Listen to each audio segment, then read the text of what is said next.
Do you really know what makes your cat feel loved? Or are you just guessing?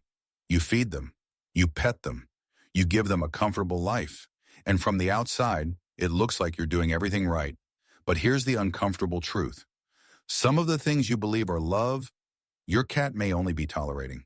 And the difference between a cat that tolerates you and a cat that truly trusts you is deeper than most people ever realize. Because behind those quiet behaviors, the head nudges, the sudden walkaways, the way they watch you from across the room, your cat is constantly communicating something. The problem is, most owners never learn how to read it. In this video, you'll discover a few simple things your cat has been silently wishing you understood all along. And the last one? It might completely change the way your cat sees you. Forever. In this video, you're going to discover a few things your cat has been quietly asking from you. Not with words, but through their behavior. Each one might seem small, but together they shape how safe your cat feels around you and how deeply they're willing to trust you. Because here's the truth most people never hear. A cat doesn't measure love by how much you give, but by how well you understand them. So let's start with something you can change tonight. Have you ever noticed your cat leaning into your hand in one moment and then suddenly pulling away the next? It feels random, but it's not. Your cat is actually telling you exactly where they want to be touched, and most people completely miss it. What most owners do is simple. They stroke the back, run their hand from head to tail, or try to rub the belly. And yes, some cats tolerate it, but tolerating is not the same as enjoying. Here's what's really happening beneath the surface. Cats have scent glands concentrated around specific areas: the cheeks, the base of the ears, and under the chin. When you gently scratch these zones, your cat releases facial pheromones, chemical signals associated with safety, familiarity, and trust. A study published in Applied Animal Behavior Science found that cats show significantly more positive responses, like purring, slow blinking, and head pressing, when touched around the head and cheeks compared to other areas. But when touched in less preferred spots, many cats display subtle signs of stress, signs most owners never even notice. So the next time your cat leans into your hand, pause. Don't move automatically. Let them guide you. Because in that moment, your cat isn't just asking for affection, they're telling you where trust lives on their body. Why does your cat lose interest in toys after just a few seconds? You wave it around. They pounce once, maybe twice, and then they walk away like they're bored. But they're not bored. You're just playing the game wrong. Most people treat playtime like a chase, moving the toy quickly, keeping it in the air, never letting the cat fully catch it. But cats aren't built to chase endlessly. They are ambush predators. In the wild, a cat doesn't run after prey for long distances. They stalk, they pause, they calculate, and then they strike. And the most important part of that entire sequence? The catch. That final moment, grabbing, biting, kicking, is what completes the hunting cycle. It's what releases dopamine in your cat's brain and creates a deep sense of satisfaction. When you take that away, you're triggering their instinct, but never fulfilling it. It's like starting a meal and never getting to eat. So here's the shift. Slow the toy down. Let it disappear behind objects. Let it hesitate like real prey. And most importantly, let your cat catch it. When you do, something changes. Your cat plays longer, engages more, and starts coming back to you. Not just for fun, but for that feeling. Because now you're not just playing with your cat, you're speaking their instinct. And if you're starting to see your cat a little differently right now, go ahead and hit like and subscribe. Because what we're about to get into next is something most people overlook every single day. Yet it might be one of the most powerful ways to make your cat feel truly safe with you.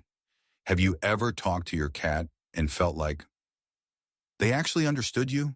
Like they paused, tilted their head, or looked straight at you in a way that felt almost human. You weren't imagining it, but here's what most people get wrong. It's not about what you say, it's about how you say it. A 2022 study from Paris-Nanterre University found something fascinating.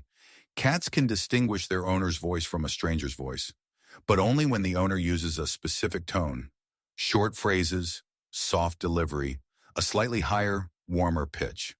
When owners spoke in their normal adult voice, cats showed little to no reaction. But the moment the tone shifted, calmer, gentler, more intimate, their behavior changed. They became more attentive, more responsive, more connected. Because to your cat, your voice isn't just sound, it's a signal. Over time, the way you speak becomes something they associate with safety or with unpredictability. And there's a balance here. Too loud, it overwhelms them. Too exaggerated, it feels unnatural.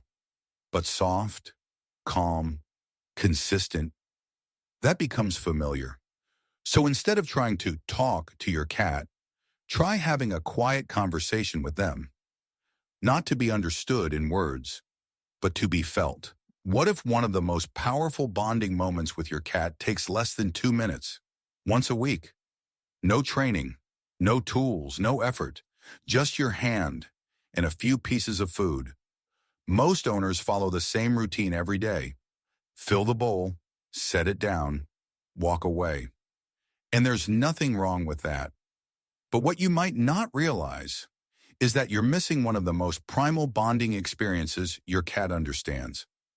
In the wild, mother cats bring food directly to their kittens. That act, offering food by mouth, by presence, is one of the earliest signals of safety a cat ever learns. It's deeply wired into their biology. So when you occasionally offer food from your hand, you're not just feeding your cat. You're speaking a language older than domestication. You're telling them, I provide for you. You're safe with me. And over time, something subtle begins to shift. Your cat approaches your hands differently. Less hesitation, more trust. But here's the key. Don't force it.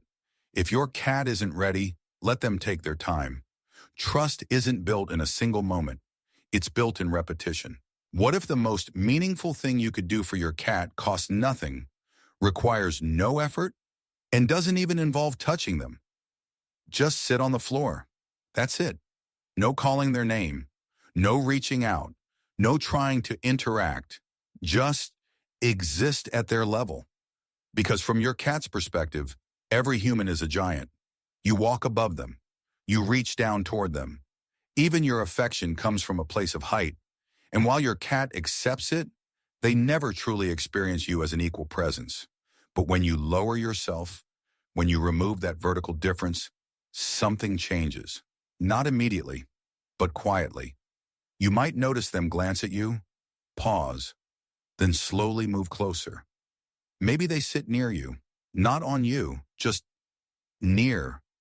And that moment, that's not distance. That's choice.